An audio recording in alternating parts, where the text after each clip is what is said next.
Hello everyone, welcome back to our channel Login Aid. In this video, I will guide you on how to find your Bybit UID. So if you also want to find your Bybit UID, this video is just for you. Follow the simple steps and you'll be able to do it. So first of all, what you have to do is launch open your Bybit application.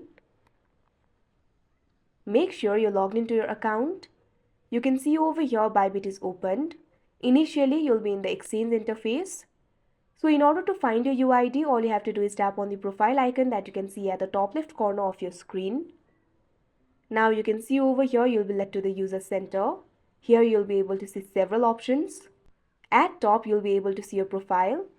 Over there you'll be able to see your email. Right below it you'll be able to see UID written over there. Over there you'll be able to find your UID. It's just bunch of numbers. Right next to it, you'll be able to see the copy icon. It is very small, so look very carefully. If you want to copy it, simply tap on it. Now you can see over here, your UID will be copied. You can paste it somewhere. For example, I'm pasting it on my notes. Simply tap on the plus icon that you can see at the bottom right corner of your screen. Now simply paste it. So this is your Bybit UID. So that is how you find your Bybit UID. I hope you found this video helpful. Thank you for watching. Make sure to like, share and subscribe to our channel.